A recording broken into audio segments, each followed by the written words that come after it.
Hello दोस्तों, नमस्ते।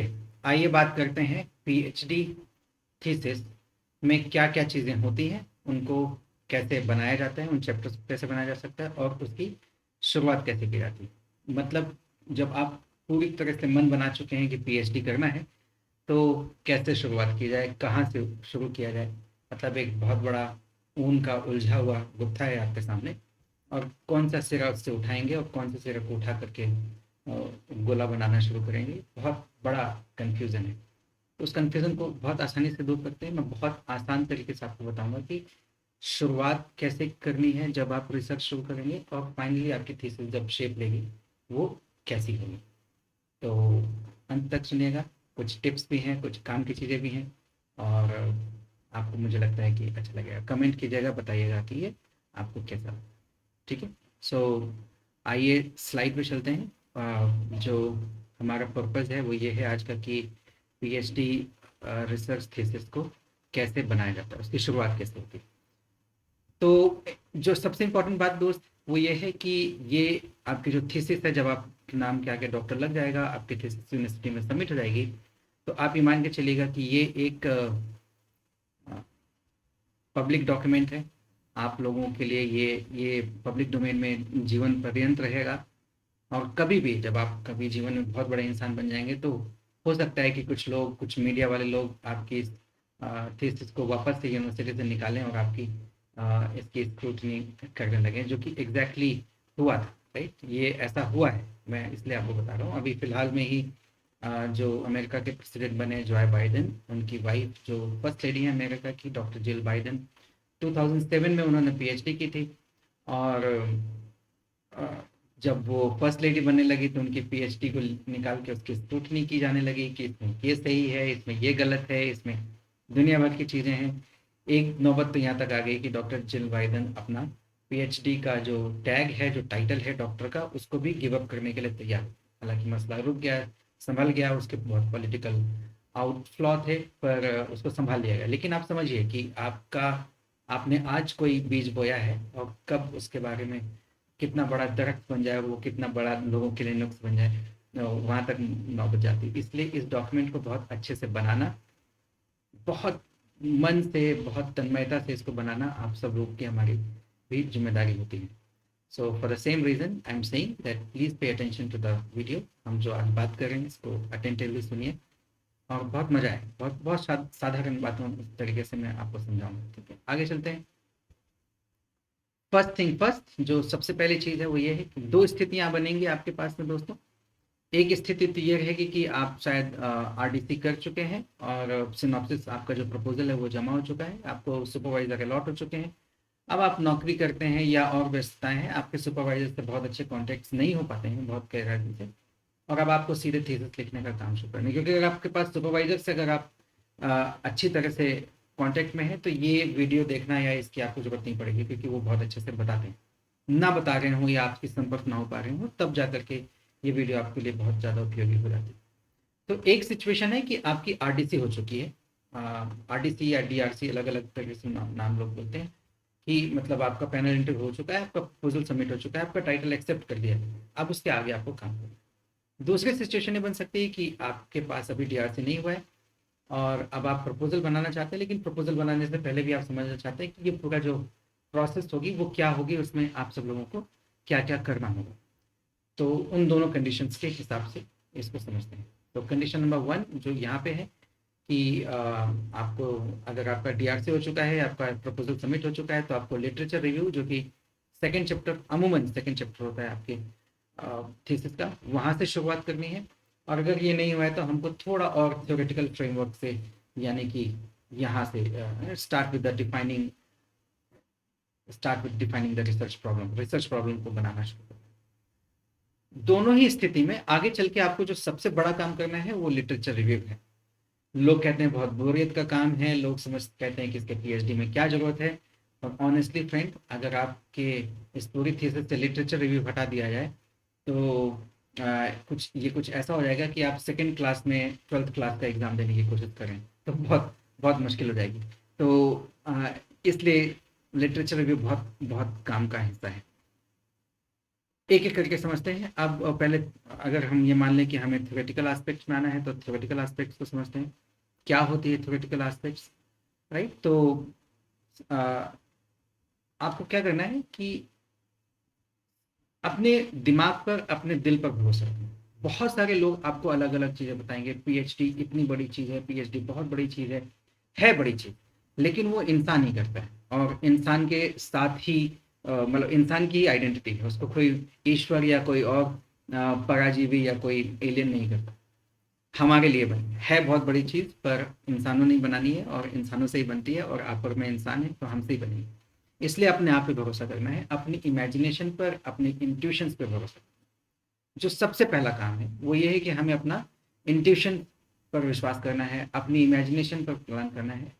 और जो भी आपका एक्सपीरियंस है, जो भी आपका ऑब्जर्वेशन है, अगर आप कोई प्रोफेशनल्स हैं तो अपने प्रोफेशन के सिलसिले में सोचिए, या आपका कोई इंटरेस्ट है, कोई हॉबी है, या कोई स्पेशल स्टडी है आपकी, उसके बारे में सोचिए। बट ऑल इन ऑल विश्वास कीजिए, टॉपिक वहीं से निकल के आएगा जो आपने महसूस किया होगा, जो आपने सोसाइटी में ऑब्जर्व किया होगा, जो आपने पढ़ा होगा, जिसको आपने कुछ स्पेशल अटेंशन दी होगी, या जिसमें आपकी कोई महारत हासिल होगी, एक्सपीरियंस कहीं और हवाई चीज़ें नहीं आई।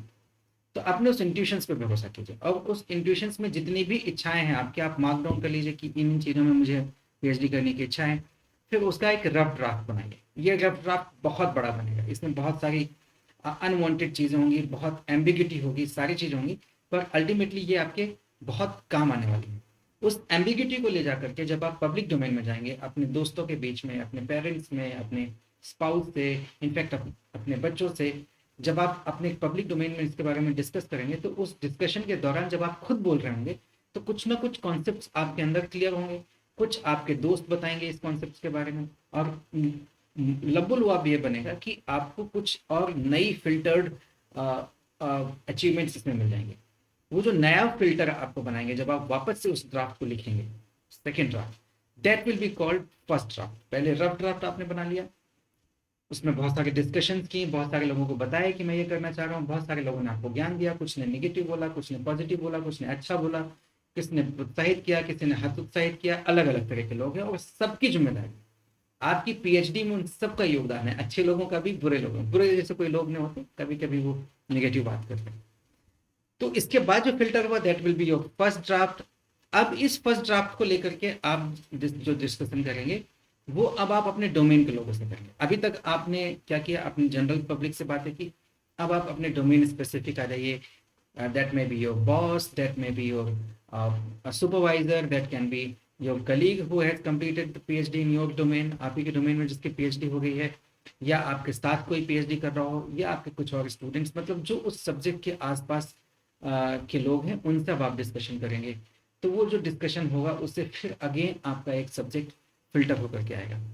तो इस ये जो सेकेंड फिल्टर होगा, ये मोटा मोटी आपका जो रिसर्च डोमेन है वो उसमें तैयार हो जाएगा।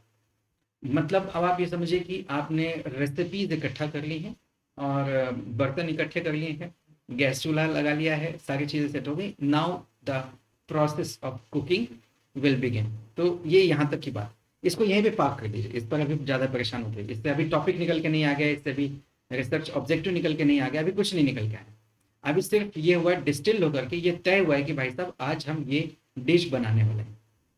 out of everything available in your kitchen, out of everything available in the market, out of everything your friends and societies have said कि आज मुझे ये खाना है, ये खाना, फाइनली आपने डिसाइड कर लिया कि बॉस ये बनाना है। अभी ये बन के तैयार नहीं हुआ, या इसको बनाने की अभी विधा चालू नहीं हुई। This much is there, right? आगे चलें। इसके बाद जो आपको करना है वो ये है कि आपको एक नई जीमेल आईडी बनाना है। आपको बड़ा अजीब लगेगा मैं क्या बोल रहा हूँ दोस्तों, आपकी जो स्टैब्लिश्ड जीमेल आईडी है, या चाहे माइक्रोसॉफ्ट आईडी बनाइए चाहे जीमेल आईडी, मेरा जीमेल और माइक्रोसॉफ्ट से रिलेशन नहीं है। मेरा बात ये है कि आपको एक ऑनलाइन ड्राइव क्रिएट करनी है जो कि फ्रेश हो, जिसमें बाकी सारी चीज़ों का जो डिस्ट्रैक्शन है वो नहीं हो, उसमें और कुछ फैमिली वीडियोस, फैमिली फोटोज, सारी चीज़ें शेयर होकर के ना ही हो। वो डेडिकेटेड ईमेल आईडी आपकी पीएचडी के लिए हो। वो ईमेल आईडी आपने बनाई, उससे आपने ऑनलाइन जो क्लाउड ड्राइव है उसको एक्सेस किया। उस क्लाउड ड्राइव के अंदर में आपने गूगल फोल्डर्स बनाए, गूगल फोल्डर्स के अंदर आपने चैप्टर वाइज के सब फोल्डर्स बनाए, और उन सभी फोल्डर्स को अच्छे से नॉमेनक्लेचर दिया, उनके सही सही नाम। अगर वो लिटरेचर रिव्यू का चैप्टर है तो लिटरेचर रिव्यू, अगर वो रफ 1 है तो रफ, अगर वो रफ टेस्ट 2 है तो रफ टेस्ट 2, राइट, अगर वो थ्योरी रफ है तो थ्योरी, आपको सारे, ताकि आप, क्योंकि देखिए पीएचडी एक दिन में नहीं हो जाएगी, राइट, पीएचडी होने में आपको बहुत सारा समय लगेगा। तो वो पूरा आपके सामने, जब आप एक हफ्ते बाद, एक महीने बाद, या कभी 10 दिन बाद आप उसको खोलें तो आपको पूरी फाइल अच्छे से याद रहे। तो वो सारे फोल्डर्स बना लीजिए, वो सारे सब फोल्डर्स बना लीजिए। और उन सब फोल्डर्स का बहुत सारा काम है। आप बहुत सारे पीडीएफ डाउनलोड करेंगे, कहाँ से डाउनलोड करेंगे मैं भी थोड़ी देर में आपको बताऊंगा। बहुत सारे डॉक्यूमेंट्स, बहुत सारे बुक्स, बहुत सारे स्कैन आपको लगाने होंगे। अगर आपने मोबाइल से स्कैन खींचा है तो उसका अलग फोल्डर बनाइए, अगर आपने व्यवस्थित स्कैन खींचे तो उसके अलग फोल्डर बनाइए। सारी चीज़ों को आप यहाँ पर इसमें सिर्फ डेडिकेटेड आप पीएचडी के हिसाब से ही डॉक्यूमेंट रखिए, ठीक है। अब आ जाते हैं लिटरेचर रिव्यू वाला काम। दोस्त, ये ही, चाहे अब आपका सिनॉप्सिस बन गया हो या आपका सिनॉप्सिस नहीं बना हो, चाहे आपकी डीआरसी हुई हो चाहे आपकी डीआरसी नहीं हुई हो, अब हमको जो शुरू करना है वो ये है कि हमें पढ़ाई करनी है। पीएचडी की पढ़ाई में और बाकी की पढ़ाई में फर्क है कि पीएचडी में जो कुछ भी आप पढ़ेंगे उस सबको डॉक्यूमेंट करते जाना है, क्योंकि आपको भी नहीं पता है कि जब आप अपनी फाइनल फाइल बना रहे होंगे तो उसमें आपको कौन कौन से डॉक्यूमेंट्स की उपयोगिता आएगी, कौन कौन से डॉक्यूमेंट की जरूरत है। ये मान के चलिए कि आप 80% जो कुछ भी इकट्ठा करेंगे इस फोल्डर में वो आपको उपयोग में नहीं आने वाला है। पर वो कौन सा 80% होगा जो उपयोग में नहीं आएगा और कौन सा 20% होगा जो उपयोग में आएगा, वो आज आप नहीं कह सकते। इसलिए उसको सुव्यवस्थित तरीके से फोल्डर्स, सब फोल्डर्स के अंदर में सजाते जाइए और उसका एक लिस्टिंग करते जाइए। वो लिस्टिंग किस में होगी? वो लिस्टिंग इस एक्सेल शीट में होगी या गूगल स्प्रेड शीट में होगी या कुछ भी आप नाम लें। आपको एक स्प्रेड शीट लेनी है, उस स्प्रेड शीट के अंदर में आपको लिस्टिंग करनी है। लिस्टिंग की एक और इम्पोर्टेंट बात मैं आपको बता दूं, इंडिया में लगभग जितनी पीएचडी होती हैं उसमें हम लोग एपीए फॉर्मेट को यूज़ करते हैं, पर हार्वर्ड रेफरेंसिंग होती है, एमएलए स्टाइल शीट होती है, शिकागो रेफरेंसिंग मेथड्स होते हैं, बहुत सारे रेफरेंसिंग मेथड्स हैं। कौन सा रेफरेंसिंग मेथड आपको लगेगा उसकी चिंता भी मत कीजिए, पर मोटा मोटी इन सभी रेफरेंसिंग मेथड्स में क्या क्या चीज़ें रिकॉर्ड की जाती हैं उसकी एक लिस्टिंग के हिसाब से ये एक्सेल शीट के कॉलम बने, ठीक है। तो मैंने यहाँ पे एपीए के हिसाब से बना रखा है, पर किसी भी तरीके से बनाएंगे तो उन कॉलम्स को पहले डिफाइन कर लीजिए। सीरियल नंबर, ऑथर नंबर, हर कॉलम एक ऑथर के नाम से। तो अगर आपके किसी रिसर्च पेपर में 20 ऑथर हैं अगर, तो 20 के 20 ऑथर के नाम के लिए एक एक कॉलम है। बड़ा टीडियस सा लगता है आपको, लेकिन बहुत जरूरी है, राइट। सभी ऑथर्स के नाम से एक कॉलम बना लिया। हो सकता है किसी में 3 ऑथर्स हों, हो सकता है किसी में 2 ही ऑथर हों, एक ही ऑथर हो, और हो सकता है किसी में 20-20, 22-22 ऑथर्स हों। तो उन सभी ऑथर्स के एक कॉलम में नाम लिखेंगे। इसके बाद आपका जो आएगा वो है टाइटल ऑफ स्टडी, राइट, पूरा टाइटल जो real title of the study है। इसके बाद जिस भी पब्लिकेशन में वो जर्नल में पब्लिश हुआ है उसकी डेट ऑफ पब्लिकेशन, उसके जर्नल और पब्लिशर का नाम, ये सब कॉलम्स हैं। वॉल्यूम के नाम, एडिशंस के नाम, अगर उसकी कोई वेब लिंक है तो वो आपने उसको कब एक्सेस किया है उसका एक डेट। बहुत जरूरी चीज़ें हैं दोस्तों, मैं बता रहा हूँ। तो इसका file name of the Google drive, अगर आपने गूगल में उस डॉक्यूमेंट को स्टोर किया है तो वो किस नाम से स्टोर है। अमूमन हम उसको करते हैं कि नंबर 1, वेरिएबल 1, इसके लिए, राइट। अगर आपका वेरिएबल है सेल्स बिहेवियर तो सेल्स, कंज्यूमर बिहेवियर तो कंज्यूमर बिहेवियर 1 के नाम से आप उस फाइल को स्टोर करते हैं ताकि वो आपको ढूंढने में आसानी रहे। तो इस तरह से आपको उसकी फाइल की नेमिंग करनी है और वो फाइल का नाम भी इस एक्सेल शीट में आपको लगा देना है। और इसके बाद उससे आपने क्या नोट्स निकाले, उससे आपने क्या सीखा, उसको आप अपने स्लाइड में, अपने सॉरी प्रेजेंटेशन में या अपने थीसिस में यूज़ करेंगे कि नहीं करेंगे, इसलिए उसका एक नोट्स, उसमें उस पूरे डॉक्यूमेंट्स आपने क्या पढ़ा उसका एक नोट्स, ये सारी चीज़ें आपको इस एक्सेल शीट में बनाते जाना। अगेन इसको यहीं पे पार्क कर दीजिए। इसका क्या उपयोगिता है मैं आपको बाद में बताऊंगा, पर ये आपको करना है। और ये हो सकता है आपको 2 महीने लग जाए, 3 महीने लग जाए, 6 महीने लग जाए, पर ये सारी चीज़ें आपको करनी होंगी। नंबर 1, रिसर्च पेपर्स निकालने हैं। रिसर्च पेपर्स को, कौन सा रिसर्च पेपर है, कहाँ पब्लिश हुआ है, उसका ऑथर कौन है, कब पब्लिश हुआ है, आपने उसको कब एक्सेस किया, उससे आपने क्या नोट्स निकाले हैं और उसकी वेब लिंक क्या है, या उसको कहाँ पाया जा सकता है, उसको ढूंढा जाए, उसको कहाँ ढूंढा जाएगा। ये पूरा का पूरा डिटेल आपने इस एक्सेल शीट में रख दिया है और इसको कब उपयोग करेंगे वो हम आगे डिस्कस करेंगे। पर दोस्तों ये बहुत इंपॉर्टेंट है, ठीक है। अब आगे चलें तो I think this we have discussed, I will move ahead. अब क्या करना है आप लोगों को दोस्तों कि अब आपका जो ड्राफ्ट है, अब मतलब अब आपकी तैयारी इतनी हो चुकी है कि अब यहाँ से आपका रिसर्च का जो काम है वो शुरू होता है। तो we now we will start discussing कि ड्राफ्ट अब कैसे बनेंगे। ये समय होता है दोस्तों जब अगर आपने आपकी डीआरसी हो गई होगी तो आपने एक सिनॉप्सिस जमा किया होगा, जिस सिनॉप्सिस में आपने ऑलरेडी बताया होगा कि बस ये मेरा स्टेटमेंट ऑफ पर्पस है, ये मेरे प्रॉब्लम स्टेटमेंट्स हैं, ये मेरे ऑब्जेक्टिव्स हैं, इन ऑब्जेक्टिव्स में इस तरह के हाइपोथेसिस में ब्रेक डाउन करूंगा, ये मेरी वेरिएबल्स होंगी। हो सकता है या नहीं भी हो सकता है आपने ये अपने अपने सिनॉप्सिस में बनाया हो। कुछ लोग सिनॉप्सिस को बहुत डिटेल में बनाते हैं, कुछ लोग सिनॉप्सिस को बहुत कम में बनाते हैं। दोनों स्थिति में आपका सिनॉप्सिस बना हुआ है तो भी और नहीं बना हुआ है तो भी, तो यहाँ पर आप आकर के वापस से अपने ऑब्जेक्टिव्स को रिफाइन करने की कोशिश करते हैं। हो सकता है कि आप उस वक्त आपका जो ऑब्जेक्टिव है वो बहुत वेग बना हो सकता है कि वो जो आपका ऑब्जेक्टिव है अभी बहुत अच्छा बना हो। आपको फिर से एक बार चेक करना है कि वो कैसा है, क्या उसी ऑब्जेक्टिव के साथ में आप अपने रिसर्च को कैरी फॉरवर्ड करेंगे कि नहीं करेंगे। तो now is a time for you to have objective statement को वापस से एक बार रिफाइन करेंगे, रिसर्च क्वेश्चंस को वापस एक बार रिफाइन करेंगे। तो ये आपका बहुत बड़ा काम होगा। अब यहाँ से जो मामला होगा वो रिवर्सिबल होता जाए। ठीक है, जैसे जैसे आप आगे बढ़ते जाएंगे तो अब आप इतना मेहनत कर चुके होंगे, इतना काम कर चुके होंगे कि अब इससे पीछे जाना थोड़ा मुश्किल होता जाएगा। इसलिए मैं आपको बता रहा हूँ कि ये चीज़ों को बहुत अच्छे से तटस्थ करते हुए चलिए। ठीक है दोस्तों, इसके बाद फिर आपको क्या करना है, आपका थ्योरेटिकल फ्रेमवर्क तैयार हो।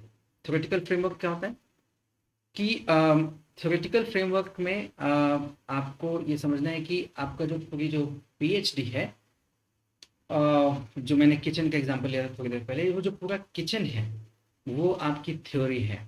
इसके बाद रेसिपी के लिए आपने जो जो चीज़ें इकट्ठा कर ली हैं कटोरी में, और जो बर्तन आपने इकट्ठा कर लिए हैं, जो रेसिपी बुक आपने ले ली है, वो कहलाएगी कॉन्सेप्चुअल फ्रेमवर्क।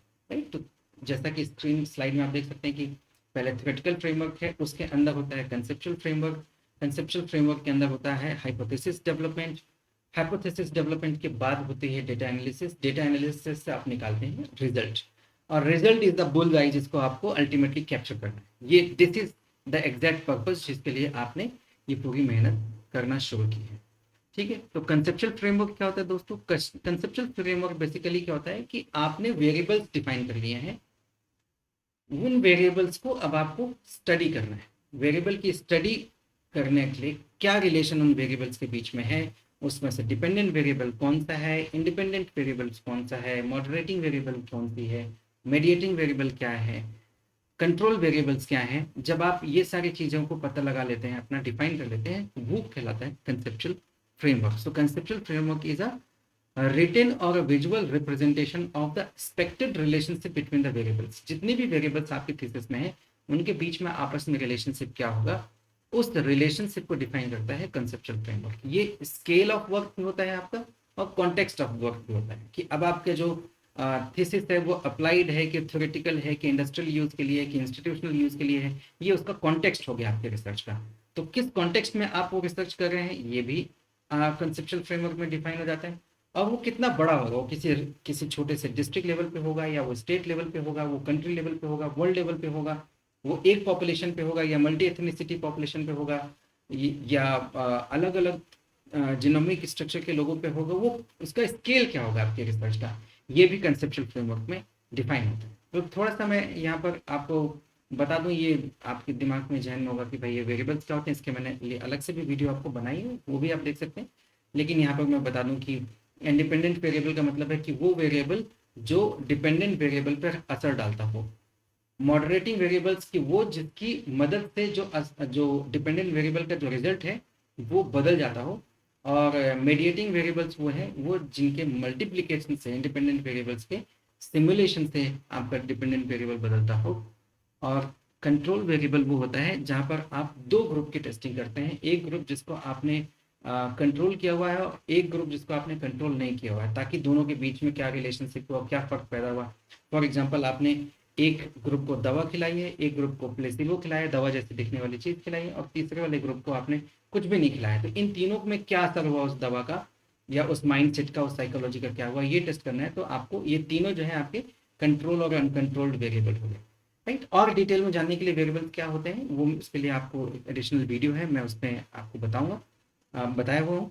और यहाँ पर आप इतना समझें कि आपके जो वेरिएबल्स हैं उनके बीच में जो रिलेशनशिप है, उन रिलेशनशिप को डिफाइन करने के लिए ये कॉन्सेप्चुअल फ्रेमवर्क होता है। ठीक है दोस्तों, कॉन्सेप्चुअल फ्रेमवर्क समझ गए, आगे चलते हैं। अब आपका यहाँ पर आपकी एक्चुअल मेहनत शुरू होती है, इसको कहते हैं the real work begin, right. आपका असली काम शुरू होता है। अब आपने वेरिएबल्स डिफाइन कर लिए, उन वेरिएबल्स को नापने वाले स्केल या तो रेडीमेड मिल जाएंगे या तो आपको बनाना पड़ेगा, दोनों स्थिति हो सकती है। आपके सुपरवाइजर इसमें आपको बहुत हेल्प करने वाले हैं। तो या तो आप बनाएंगे आपका स्केल, और या तो आपको बहुत सारे वेरिएबल्स के स्केल बहुत सारे रिसर्चर्स ने, आपके पहले आपके सीनियर्स ने, आपके सीनियर सुपर सीनियर्स ने, हज़ारों साल पुराने सीनियर्स ने भी कुछ स्केल्स आपके लिए बना रखी हैं। आप सिंपली उन स्केल्स को यहाँ पे डाउनलोड कर लेंगे और उन स्केल्स के माध्यम से आप अपना सर्वे इंस्ट्रूमेंट बनाएंगे। सर्वे इंस्ट्रूमेंट क्वेश्चन हो सकता है, सर्वे इंस्ट्रूमेंट इंटरव्यू हो सकता है, कंट्रोल्ड इंटरव्यू हो सकता है, एक्सपेरिमेंट हो सकता है, फील्ड एक्सपेरिमेंट हो सकता है, लैब एक्सपेरिमेंट हो सकता है, वो कुछ भी हो सकता है। तो वो चीज़ें आपने बना ली। उसको बनाने के बाद में आपने पायलट किया, मतलब आप ये समझिए कि भाई आपने कोई खाना बनाना है तो पहले आपने तेल की कढ़ाई गर्म हुई कि नहीं हुई, उसमें आप छोटा सा कुछ डाल के चेक करते हैं। ठीक उसी तरह से आप पहले चेक करेंगे कि आपका जो क्वेश्चनर बना है, जो इंस्ट्रूमेंट बना है सर्वे का, वो सही बना है कि नहीं बना है। तो सबसे पहले आपने क्या किया, पायलट टेस्टिंग की, टू एंश्योर कि आपने जो कुछ भी बनाया है वो सही है, आपके रिसर्च के हिसाब से वो बिल्कुल काम करेगा। जो आपने पायलट सर्वे किया, फिर आपने उस डेटा को वैलिडेट कर दिया। वैलिडेट करने का क्या मतलब होता है कि भाई आपने जो डेटा कलेक्ट किया है वो आपके काम आएगा भी कि नहीं आएगा, वो चेक करना है। उस चेक करने के बहुत सारे स्टैटिकल टूल होते हैं, और ये स्टैटिकल टूल ही आपको वो कॉन्फिडेंस देते हैं कि भाई आपने जो डेटा कलेक्ट किए हैं पायलट में वो बिल्कुल सही है। अब आपको फुल फ्लेजेड सर्वे शुरू कर देना चाहिए। इसके बाद अगर आप में से कुछ क्वेश्चन हटाना है, या कुछ मेथड चेंज करना है, या ट्रिक्स चेंज करनी है, मेथडोलॉजी चेंज करनी है सर्वे की, तो वो चेंज किया आपने। फिर फाइनल सर्वे आपने बनाया और फाइनल सर्वे को आपने फुल थ्रोटल डेटा कलेक्शन में आपने लगा दिया। अब आपका डेटा कलेक्शन हो गया। डेटा कलेक्शन के बाद में जो आपने हाइपोथेसिस बनाई है, मतलब हाइपोथेसिस का मतलब relationship between two variables, right. उस हाइपोथेसिस को आपने एनालाइज किया, टेस्ट किया, टेस्ट करने के बाद में आप उसकी रिपोर्ट लिखी। ये आपका काम हो गया, राइट। ये काम मोटा मोटी हो गया। अब आपका जो काम, असली काम शुरू होता है। ये तो हो गई मेहनत का काम, ये एक्शंस हो गए। अब इन एक्शंस को आपको फाइनल थीसिस में ऑर्गेनाइज करना है, जो फाइनली सबमिट होने वाली है। मतलब ये समझिए कि 50% काम हो गया है, इनफैक्ट 70% काम हो गया है, 30% काम आपका बचा हुआ है। लेकिन ये 30% काम भी बहुत ज़्यादा टीडियस है, थोड़ा सा अनरोमांटिक है, थोड़ा सा बोरिंग है, लेकिन ये बहुत काम का है। ठीक है। सो अब हम समझते हैं कि कैसे हम उसको ऑर्गेनाइज करेंगे। ठीक है दोस्तों, तो ये है उसका ऑर्गेनाइजेशन, जो आपके थीसिस का चैप्टर लेआउट होगा।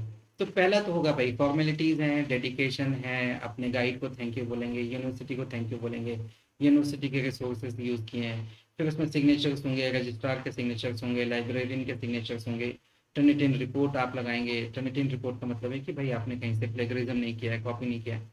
वो सारे रिपोर्ट्स, वो सारे सर्टिफिकेट्स यहाँ पे लगेंगे, तो वो फॉर्मेलिटीज़ होंगी। इसके बाद में टेबल ऑफ कंटेंट लग गया। तो यहाँ पर आपके 20 से 25 पेज आपके यहीं चले जाते हैं। इसके बाद फिर आप जो है पहला टाइटल का एक पेज होगा, उसके बाद फिर इंट्रोडक्शन लिखेंगे। इंट्रोडक्शन आप हमेशा लास्ट में लिखते हैं। जो अच्छी थीसिस होती है उसमें आप अपना इंट्रोडक्शन जो लिखते हैं वो सबसे आखिरी में लिखते हैं, क्योंकि भाई जब पूरा काम कर ही लेंगे तभी उसको बताएंगे कि आपने क्या किया हुआ। तो वो इसलिए आखिरी में लिखा जाता है। लेकिन ये बहुत बड़ा, मतलब आपकी 20-25% जो आपकी थीसिस का जो हिस्सा होता है वो इंट्रोडक्शन होता है। तो इंट्रोडक्शन में आप क्या करते हैं, आप ये बताते हैं कि भाई थीसिस क्या है, आपकी जो पूरी थीसिस है इसमें है क्या क्या क्या चीज़ें आपने डिस्कस की, वो सारी चीज़ें आप इसमें बताएंगे। इसके बाद फिर आप इसमें ना लिटरेचर रिव्यू, जो आपने एक्सेल सीट में आपको बताया था ना कि आप उसको रख लीजिए, काम आएगी, मैं आपको बताऊंगा कहाँ पे काम आएगी। तो जो आपने एक्सेल सीट वहाँ पे बनाई थी, अब उस एक्सेल सीट से जो नोट्स हैं आपके, वो कॉपी करते जाएंगे डॉक्यूमेंट में, और डॉक्यूमेंट में कॉपी करते वक्त उसका साइटेशंस बनाते जाएंगे। साइटेशंस कैसे बनाई जाती है उसकी मैं अलग से वीडियो दूंगा आप लोगों को, उस पर आप देखिए, थोड़ी देर में उसकी लिंक इसमें लग जाएगी। राइट दोस्तों, तो ये आपने लिटरेचर रिव्यू यहाँ पे काम लगाया। लिटरेचर रिव्यू के बाद में आपको जो थर्ड चैप्टर है वो होगी रिसर्च मेथोडोलॉजी। जो अभी एक स्लाइड पहले जो हम सारी चीज़ें कर रहे थे, वो जो सारा एक्टिविटी मैं फिर से दिखा देता हूँ आपको। ये जो पूरी एक्टिविटी चैप्टर्स हैं, पायलट सर्वे से लेकर के वैलिडेशन, इनफैक्ट ये भी नहीं, कंसेप्चुअल फ्रेमवर्क का जो सर्वे है, थ्योरेटिकल फ्रेमवर्क है, राइट। ये सारा कुछ थ्योरेटिकल फ्रेमवर्क, कंसेप्चुअल फ्रेमवर्क, आपका डेटा एनालिसिस का पूरा प्रोसेस, पायलट सर्वे से लेकर रिपोर्ट राइटिंग तक, ये सारा कुछ आपका रिसर्च मेथोडोलॉजी वाला चैप्टर है। फिर आपने जो लास्ट में जो रिजल्ट लिखा है वो आ गया रिजल्ट एंड कंक्लूजन नाम के चैप्टर में। फिर आपने इस पूरे जो मेहनत की है, इस मेहनत से समाज को, जनता को, सोसाइटी को, लेबोरेटरी को, साइंटिस्ट को, फेलो रिसर्चर्स को, यूनिवर्सिटी को या प्रोफेसर्स को क्या फ़ायदा होने वाला है, आने वाले स्टूडेंट्स को क्या फ़ायदा होने वाला है, वो चैप्टर्स आप इसमें लिखेंगे, रिकमेंडेशंस एंड सजेशंस, राइट। और आखिरी में जितना भी साइटेशंस आपने किया है उस साइटेशंस की बिब्लियोग्राफी यहाँ पर आप चिपका देंगे, राइट। तो ये बिब्लियोग्राफी हो गई आपकी। आपने पूरे बता दिया कि भाई कहाँ कहाँ से आपने सोर्सेज लिए हैं, किन किन का सजेशंस आपने लिया है, किन किन के रिसर्च को आपने एकोमोडेट किया है, ये सारी चीज़ें आपने यहाँ पर बता दी। और आखिरी में आप बताएंगे वो जो सर्वे था आपका, वो जो क्वेश्चनर था, जितनी टेबल ऑफ फिगर्स थी, जितने ग्राफिक्स थी, उन सारी चीज़ों का अपेंडिक्स यहाँ पर लगा देंगे। सारी जो अन्य जो मेन थीसिस से बाहर की टेबल्स हैं, फिगर्स हैं, ग्राफ्स हैं, वो आप यहाँ पे लगा देंगे। जो आपने क्वेश्चनर यूज़ किया है वो आप लगा देंगे। कुछ स्पेशल नोट्स आपने कलेक्ट किए होंगे, कुछ स्पेशल मैसेजेस आपने अपने रिस्पॉन्डर से कनेक्ट किए होंगे, वो सारी चीज़ें आपने यहाँ अपेंडिक्सेस में लगा दी। कुछ फोटोग्राफ्स कई थीसिस में लगाई जाती हैं, जब आप सर्वे कर रहे थे, जब आप फील्ड में थे, ये सारी चीज़ें आपने अपने अपेंडिक्स में लगा दी। तो ये सारी चीज़ें दोस्तों आपकी बन जाती हैं ये कंप्लीट थीसिस। तो ये पूरी जर्नी बड़ी यादगार रहने वाली है, आपके जीवन की कुछ बहुत खासम खास जर्नी में से एक है। 2 साल 2.5 साल इस प्रोसेस में लगते हैं, पर एक टिप मैं आपको दूंगा दोस्तों, वो ये है कि रोज़ भले आधे घंटे दीजिएगा, पर अपनी पीएचडी में रोज़ समय दीजिएगा। कछुए की तरह चलेंगे तो भी मंजिल तक पहुंच जाएंगे, खरगोश की तरह चलेंगे तो भटक जाएंगे। ये बहुत इंपॉर्टेंट चीज़ है जो मैं आपको बताना चाहता हूँ। तो दोस्तों ठीक है, अब मुझे लगता है कि आपको पसंद आया होगा। प्लीज़ इसको लाइक शेयर कीजिए, सब्सक्राइब कीजिए, अपने दोस्तों को भेजिए जिनको ज़रूरी है। और हमसे संपर्क करने के लिए हमारी वेबसाइट है, विजिट कीजिए परसेक रिसर्च perSec.in। मुझे लगता है कि ये आपके लिए बहुत वैल्यूबल रहा। Thank you very much.